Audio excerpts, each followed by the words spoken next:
This is a short video to demonstrate the purchase card reconciliation module, which requires at first a login to load the files from the purchase or credit card company. Normally this would be a technical responsibility, and the idea is that it can load a wide variety of different card formats, and I'm going to start my example with just loading in some from RBS. So I'm going to give it a name, and then what I have to do then is go into the data set and pull in the files. Now RBS is quite complex. It requires 3 files to be brought in. They've all been loaded to a common area for me. So my RBS statement files begin with one called AR, which I'm going to bring into the system, one called LR, and one called VR. Probably the most complex of formats we've come across, but we're seeing it come in. So just to refresh, just to screen, make sure they've all come in okay. Nice colour coding, and then back to the main screen. So it tells me they're in there.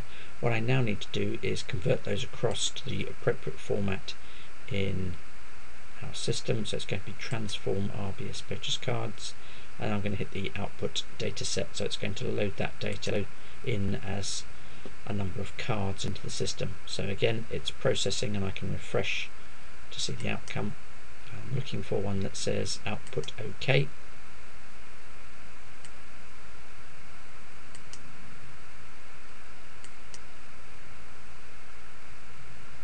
And then we've got our output OK, so I can log out of here and log into the main part of the system. I'm going to log in with the admin login and password just to be able to show the last bit of this cycle. Admin obviously has access to a lot of things, and I'll come back to this area later on. What I'm going to do is just show you the statement preview, which says we've been loading some files. In fact, those are our RBS files. What it says is I've created 3 files, there are 35 transactions worth over £4,000. Are you happy with that? And I say yes, import that. And there's a final check here, just a very interesting one to pick out the fact that there's no VAT on the lines that have been imported, which in this circumstance I'm happy with, because actually these are catering invoices, so I'm aware that there's no VAT on them. What that does is then sort those into their appropriate card formats. So if we were then going to go to the card administration workbench, which is really something for an administrator, and if I select RBS, the system says this is what I've got sitting in RBS, nothing yet ready, but over here on the right hand side available I've got these 3 cards. And if I just drill into that, you can see they are cards, but of course they've not been assigned. These are brand new ones. So what I need to do is assign these to a user, and that way they'll be highlighted and passed back to the user, and the user will get an email to say, "Oi, you need to have a look at this." So down here, further down here, we've got the purchase cards themselves. You'll notice these filters at every stage, in this case RBS, but also the ability to just refer to the last 4 digits, which is a very common thing with credit cards. So there's my card. What I'll do is highlight that row, edit, and assign that card to demo user. Save that, and what you'll see is when we go in as demo user, that's now 9036 as one of the cards assigned to me. So I'm going to log out here, come back in as demo.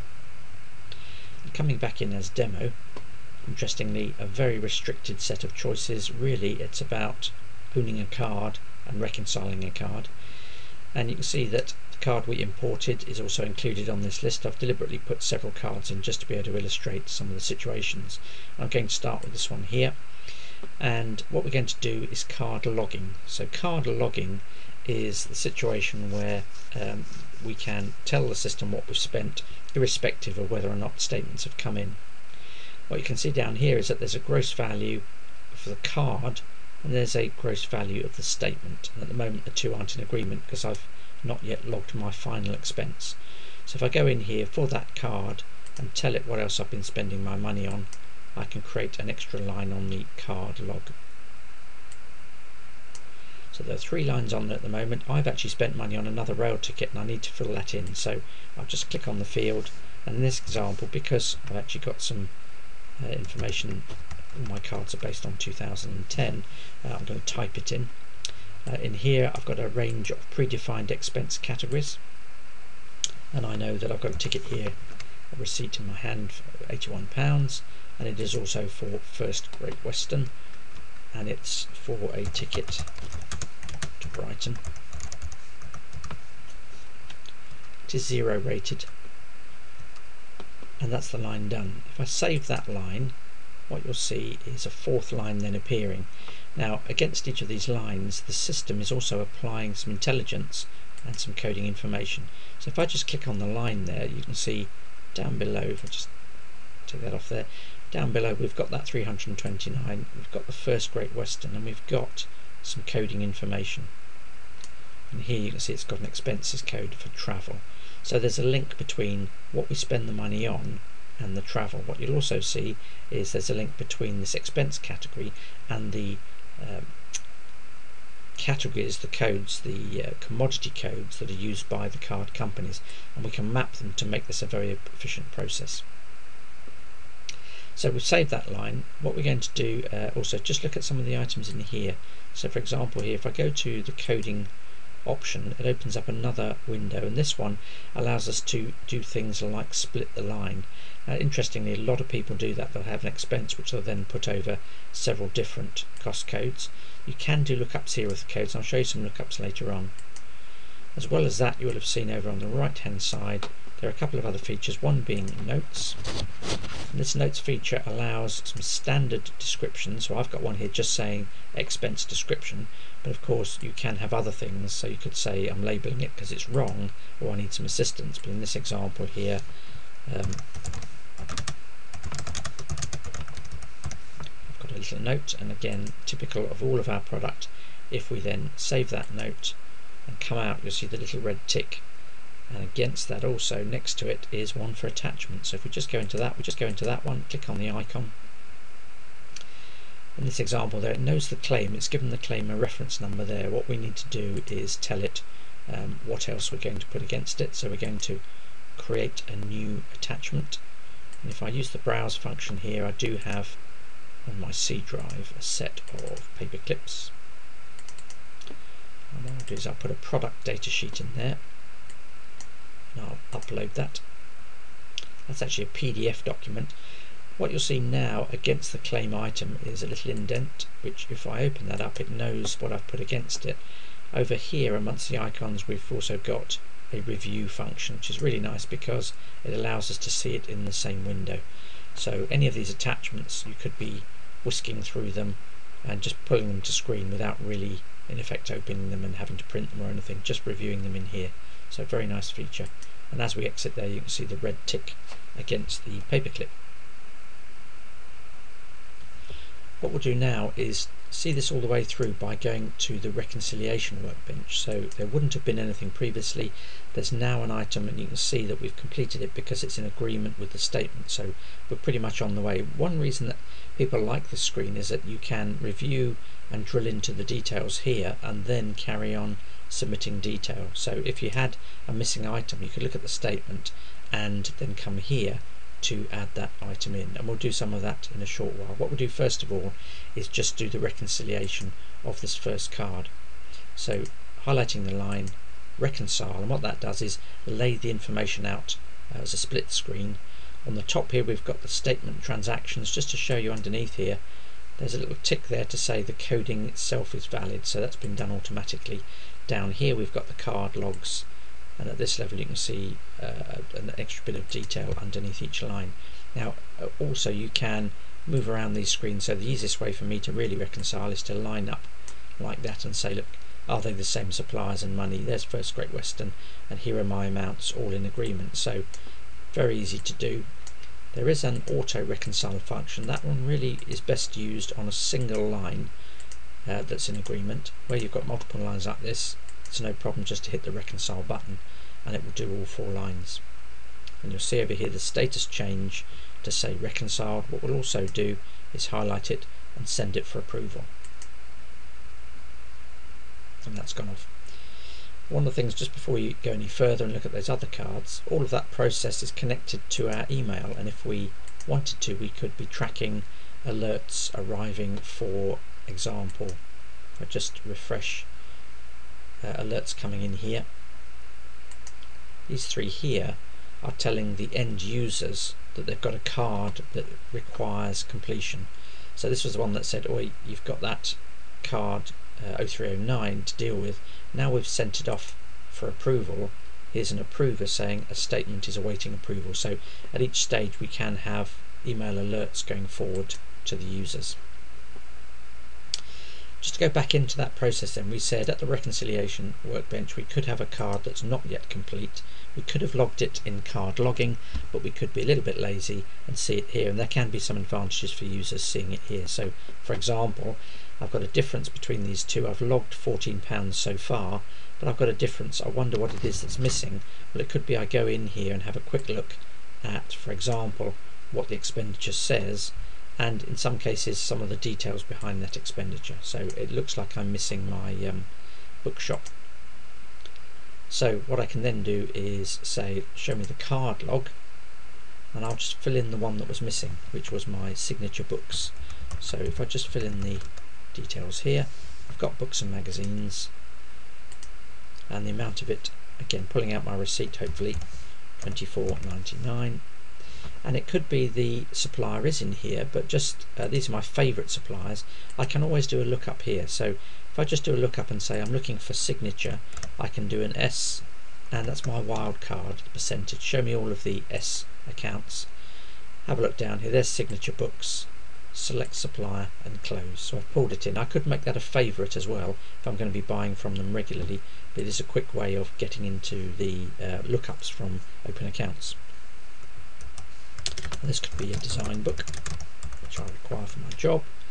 It's already separating out the VAT if there is any, or in this case with books it's a 0 VAT. And that's all I need to do, so I'm going to save that entry there. And then if I go back and check my entries, I should be able to see now that they're in sync. So I could say, well, let's get that done, let's reconcile that now that I've got all of those three items and they're all in agreement. Reconcile. Some cases it might get confused and we might need to do it one line at a time. But same effect. Could be that I didn't tell it the right information, but I've now gone through total amounts there, reconciled. Again, can highlight it and say submit for approval. That'll be another email to the manager responsible.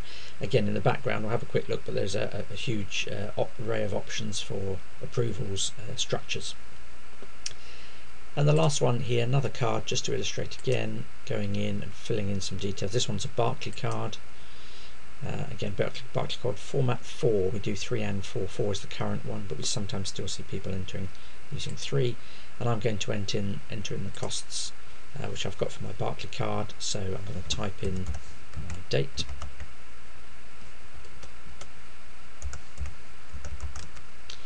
And my expense category here is going to be IT consumables. I spent £59.99. My supplier, again, could be a lookup, it could be a regular and a favourite, PC World, and it could be I've got a little router there, and separating out the VAT. And I save that, and I can still add attachments and notes to it, or if I'm comfortable that I've done everything that's required, the system thinks they're in sync, so I could send that for approval. So what we should then see is the approval prompts coming in for Demo A, my manager, which we've seen an example of. What I'll do is log out and come back in as the manager. So we've come back in as the manager here, Demo A at the top, and again it dropped them straight into the preferred workbench, which in this case is Budgetary Authorizer. So there could be one for actually logging their own expenses, but it could be that this person is required to sign things off, and again quite a complex set of options in terms of who signs off what. As you can see here, I've got the grand total here with the drill, so I can drill into those two entries right down to the level of what have they spent their money on. Same thing down here, but these are the two cards I forwarded. So if I highlight the card and just use the right arrow here, I've got the option as well to see everything in here online. Again, attachments, notes, and if anything's disputed, the ability to put something into dispute and take it off.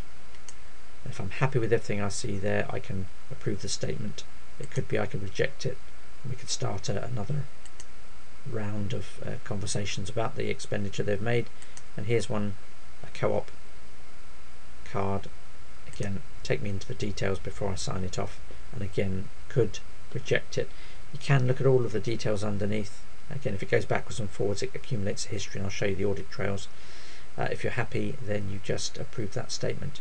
And in my example here, I've also got a final stage for the finance authorizer, which is a different user again. So I'm going to just pause and then log in as admin. Now, not everybody uses all of the authorization capabilities. A lot of people self-authorize their card details, but at some point there's going to be a need for a final approval, generally by finance. So what we see here is all of the incoming cards that have got that far coming through to a final set of approvals. And as you'll see, again, we can drill into the detail right down to what are the items for, and then back our way up here. So we can look at attachments and notes, and then when we're ready, highlight it and just go once more into here. So again, we've got the accumulated descriptions and information here, and it's this final approval that really makes it available then to open accounts. So approve the first one, approve the second one,